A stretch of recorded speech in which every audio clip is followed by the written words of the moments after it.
So hello everyone, I am Malvika, your sociology educator. तो ये हमारी सीरीज़ की second video that is about Herbert Spencer.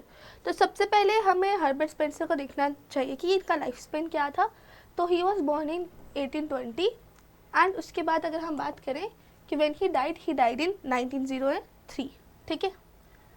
तो जब हम हर्बर्ट स्पेंसर की बात करेंगे ना, तो सबसे पहले हम शुरू करेंगे उनके बायोग्राफिकल स्केच से, बिकॉज हम ऐसे ही देख रहे हैं। हमने अगस्त कॉम्ट का भी पहले ऐसे देखा था कि पहले उनके बेसिकली बायोग्राफिकल स्केच देखा था हमने, फिर उनका करियर, एजुकेशन सब में देख लिया था, एंड देन हम उनके कुछ मेजर चीज़ों पे गए थे जो कि हमारे एग्जाम परस्पेक्टिव से इंपॉर्टेंट है। तो जब हम बात करते हैं उनके बायोग्राफिकल स्केच की, तो सबसे पहले हम देखते हैं कि वेयर ही वॉज बॉर्न। तो he was born in Derby England in 1820। ठीक है। And he belong to a middle class family. तो हर्बर्ट स्पेंसर जो थे वो एक मिडिल क्लास फैमिली से बिलोंग करते थे और उनका जन्म डर्बी इंग्लैंड में हुआ था इन 1903। ठीक है। तो उनकी जो फैमिली थी ना, वो नॉन कन्फर्मिस्ट थी। And you might be confuse कि नॉन कन्फर्मिस्ट फैमिली क्या होती है। सो बेसिकली नॉन कन्फर्मिस्ट वो लोग होते हैं जो कहीं ना कहीं प्रोटेस्टेंट्स होते हैं, जिन्होंने चर्च ऑफ इंग्लैंड से खुद को अलग कर लिया कि वो उनके अकॉर्डिंग ना चलते हो। तो उनकी फैमिली नॉन कन्फर्मिस्ट थी। एंड अगर हम बात करें उनकी एजुकेशन की, तो जैसे नॉर्मली एजुकेशन कैसे होता है लोगों का, हम लोग स्कूल जाते हैं, हम लोग पढ़ते हैं, then we do go to universities, we do go to college. पर इनिशिएट कहाँ से होती सारी चीज़ें? हमारे स्कूल से। बट उनके केस में ऐसा नहीं था। उनकी एजुकेशन के बारे में जब हम देखते हैं तो we do get to know कि he was taught at home by his father and uncle, कि उनको घर पे ही उनकी जो स्टडीज़ थी, उनके घर पे ही उनकी स्टडीज़ हुई थी। उनके पापा ने उन्हें पढ़ाया था एंड उनके अंकल ने उनको पढ़ाया था।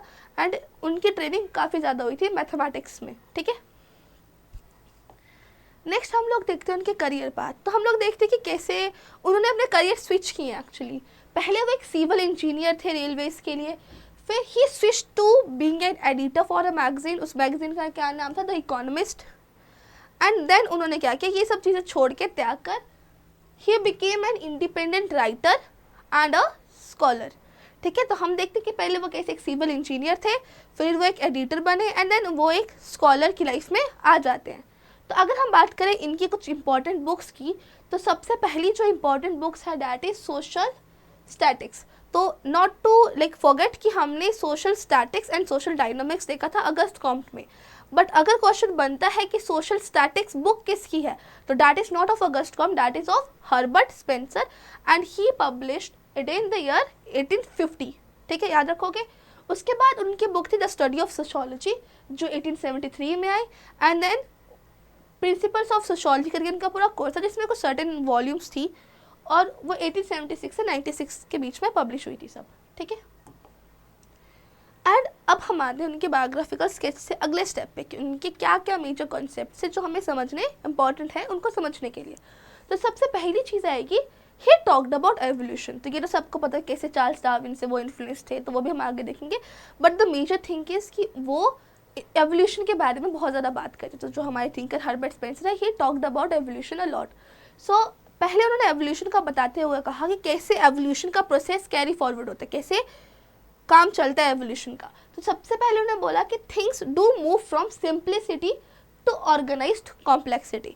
इसका मतलब क्या है कि सिंप्लिसिटी के टाइम पे बेसिक चीज़ें होती थी, बेसिक पार्ट्स होते थे जो मिलकर एक पार्ट होल बनाते थे। बट जब हम बात करते हैं ऑर्गेनाइज्ड कॉम्प्लेक्सिटी की, तो उस टाइम पे क्या होता है, जो ये बेसिक होल्स है ना, यही डेवलप हो जाते हैं into systemised, interconnected and specialised parts. तो ये जो बेसिक होल्स थे यही अलग अलग पार्ट्स में डिवाइड हो जाते हैं, स्पेशलाइज्ड पार्ट्स में डिवाइड हो जाते हैं और फिर एक सिस्टम क्रिएट करते हैं। ठीक है। उसके बाद he had also talked about he कैसे सोसाइटी मूव करती है फ्रॉम इनडेफिनेटनेस टू डेफिनेटनेस। ठीक है। कि कैसे पहले के टाइम पे बहुत ही चीज़ें इनडेफिनेट थी। इनडेफिनेट थी मतलब वहाँ पे बाउंड्रीज क्लियर नहीं थी। So if we talk about a leader, तो वहाँ पे पता नहीं था कि एक लीडर की क्या क्या रिस्पॉन्सिबिलिटीज है, क्या क्या चीज़ें लीडर के क्राइटेरिया के अंदर आ रही हैं। ठीक है। तो वो जो बाउंड्रीज होती है ना कि ठीक है लीडर का वर्क एरिया कहाँ तक लिमिटेड है, वो वहाँ पे क्लियर नहीं थी। बट अगर हम बात करें डेफिनेटनेस के टाइम पे, तो जब से डेफिनेट होने लगी ना, तो वहाँ पे जो ये बाउंड्रीज थी दे started getting clear. And it also have the same case in like institutions. तो इंस्टीट्यूशंस के टाइम पे भी हम देखते हैं कि पहले हमें पता नहीं था कि किस इंस्टीट्यूशन का क्या मेजरली काम है। ठीक है। चीज़ें क्लियर नहीं थी, पर विद टाइम चीज़ें क्लियर होती गई। तो यहाँ पे जो पहले बाउंड्रीज क्लियर नहीं थी, then they started getting clearer, distinct and predictable. ठीक है। उसके बाद हम देखते हैं कैसे होमोजेनिटी से हेट्रोजेनिटी की हम बढ़ते हैं। होमोजेनिटी क्या होता है, जब लेट्स सपोज अगर हम एक सोसाइटी की बात करें, अगर हम ट्रेडिशनल सोसाइटी की बात कर रहे हैं, तो वहाँ पे हम एक होमोजेनियस सोसाइटी देखते हैं, हमें वहाँ पे होमोजेनिटी देखने को मिलती है अमंग इट्स मेंबर्स। क्यों? Because they are like minded, उनके सारे काम सिमिलर है, वो अपने सब काम खुद कर लेते हैं, तो basically they are not interdependent. वो मस्त अपना काम खुद कर लेते हैं, उनको लगता है वो सब लोग साथ में, बिकॉज उनको लगता है कि हम लोग जो है सिमिलर हैं, इसलिए वो सेंस ऑफ वी फीलिंग उनके अंदर आती है। तो ये हमने जब डरखाइम पढ़ा था, ठीक है, तो तब भी हमने देखा था कैसे मैकेनिकल सॉलिडारिटी और ऑर्गेनिक सॉलिडारिटी होती है। ये मैंने आपको सिलेबस जब मैं आपको डिकोड करवाई थी उस वीडियो में था ये, ठीक है। तो यहाँ पे जो होमोजेनिटी एंड हेट्रोजेनिटी का देखते हैं कि पहले सोसाइटी कैसे होमोजेनियस होती है, कि लोग सिमिलर है, लाइक माइंडेड है, but with time society progress करती है टूवर्ड्स हेट्रोजेनिटी, कि लोगों के माइंड्स बदलने लगते हैं, उनके अलग अलग ओपिनियंस आने लगते हैं, वो अलग अलग ऑक्यूपेशन करने लगते हैं, डिवीजन ऑफ लेबर हमें देखने को मिलता है, और इसी से कनेक्टेड है अनस्टेबिलिटी एंड स्टेबिलिटी का कॉन्सेप्ट। सो पहले ज़माने में जब लोग इंडिपेंडेंट थे, अपना काम खुद कर लेते, तो वहाँ पे सॉलिडारिटी थी, वहाँ पे भी सॉलिडारिटी थी, जिसको डरखाइम बोलते हैं मैकेनिकल सॉलिडारिटी, बट वहाँ पे कंपैरेटिवली अनस्टेबिलिटी थी आज के टाइम पे, बिकॉज अभी तो हम लोग क्या है, एक दूसरे पे इंटरडिपेंडेंट है, तो हम चाह कर भी ऐसे एक दूसरे से अपार्ट नहीं हो सकते, बिकॉज वही नो कि हमें एक दूसरे पे डिपेंड करना ही पड़ेगा, हम आइसोलेट होकर नहीं रह सकते, हम किस हर एक काम के लिए बाकी लोगों पे डिपेंडेंट है। तो यहाँ पे हम देखते हैं कैसे हमारी सोसाइटी अनस्टेबिलिटी से स्टेबिलिटी की ओर बढ़ती है। एंड अब हम देखते हैं चार्ल्स डार्विन के बारे में। तो as you guys know, Charles Darwin की एक बुक थी that was on the origin of species, जो कि 1859 में आई थी। ये बुक बहुत ज़्यादा फेमस थी because it had talked about the evolution of humans. तो इसी से हर्बर्ट स्पेंसर जो थे, ही गॉट इन्फ्लुएंस्ड, ठीक है, तो वो बहुत ज़्यादा इन्फ्लुएंस थे चार्ल्स डार्विन की एवोल्यूशन थ्योरी से। अब जो हर्बर्ट स्पेंसर थे ना, इन्होंने एक फ्रेज कॉइन किया था that is survival of the fittest. तो जब मैं खुद भी पढ़ती थी ना, तो आई यूज टू गेट कन्फ्यूज कि survival of the fittest Charles Darwin ने दिया था कि हर्बर्ट स्पेंसर ने। तो ये चीज़ अपने दिमाग में इसको घर बना के रख लेना कि सर्वाइवल ऑफ द फिटेस्ट को कॉइन किया था हर्बर्ट स्पेंसर ने। अब सर्वाइवल ऑफ द फिटेस्ट का मतलब क्या होता है? तो इस फ्रेज का ये मतलब है कि अगर सोसाइटी में कुछ भी मिसहैप आता है, कुछ भी क्योस आता है, तो जो लोग एग्जिस्ट करेंगे ना, they will be the fittest. तो बेसिकली अगर सोसाइटी में कुछ भी मिसहैप्स हो रहे हैं, कुछ भी नेचुरल डिजास्टर हो रहा है या कुछ भी प्रॉब्लम हो रही है, ठीक है, अगर गरीब लोग मर जा रहे हैं, उनको खाना नहीं मिल रहा, तो इट इज़ बिकॉज कि इस सोसाइटी में वही लोग एग्जिस्ट करेंगे जो इस सोसाइटी के लिए फिट है, ठीक है। सो इनका मतलब था कि सर्वाइवल ऑफ द फिटेस्ट से कि वही लोग सर्वाइव करेंगे जो सोसाइटी के लिए फिट है, ठीक है। तो हर्बर्ट स्पेंसर ने ये फ्रेज कॉइन किया था। उसके बाद हम बात करते हैं ऑर्गेनिक एनालॉजी की। तो ऑर्गेनिक एनालॉजी में वो कंपेयर करते हैं एक ऑर्गेनिज्म को हमारी सोसाइटी के। तो अगर हम देखें, अगर कोई यहाँ पे ऑर्गेनिज्म है, ठीक है, रुको मैं बना देती हूँ। अगर यहाँ पे कोई भी ऑर्गेनिज्म है, ठीक है, तो हम देखते हैं कि अगर ये ह्यूमन है तो इसके अलग अलग बॉडी पार्ट्स हैं। तो एक ह्यूमन ग्रो करता है, राइट, वैसे ही हमारी सोसाइटी भी ग्रो करती है। पहले हम सिमिलैरिटीज देखते हैं, ठीक है। तो जैसे ह्यूमन ग्रो करता है वैसे ही हमारी सोसाइटी ग्रो करती है, फ्रॉम सिंपलर टू कॉम्प्लेक्स, ठीक है। और कहीं ना कहीं हमारे जो ये सारे बॉडी पार्ट्स हैं, दे आर इंटरडिपेंडेंट, है ना, कहीं ना कहीं हमारे सारे बॉडी पार्ट्स कनेक्टेड हैं, एक दूसरे पे डिपेंडेंट है। सिमिलरली सोसाइटी के अलग अलग जो पार्ट्स हैं, सोसाइटी के जो अलग अलग इंस्टीट्यूशंस हैं, ये भी क्या है, इंटरडिपेंडेंट है। तो अगर यहाँ पे अगर हम बात करें रिलीजन की, इकोनॉमी की, पॉलिटी की, ठीक है, कल्चर की, तो ये सब अलग अलग पार्ट्स हैं, पर ये सब कहीं ना कहीं आपस में इंटरडिपेंडेंट हैं। क्लियर? तो ये समझे। सिमिलैरिटीज में अगर देखें कि ये दोनों का grow, they do grow like from simpler to complex, और कहीं ना कहीं they do have interdependent parts, ठीक है, ऑर्गेनिजम्स भी और सोसाइटी भी।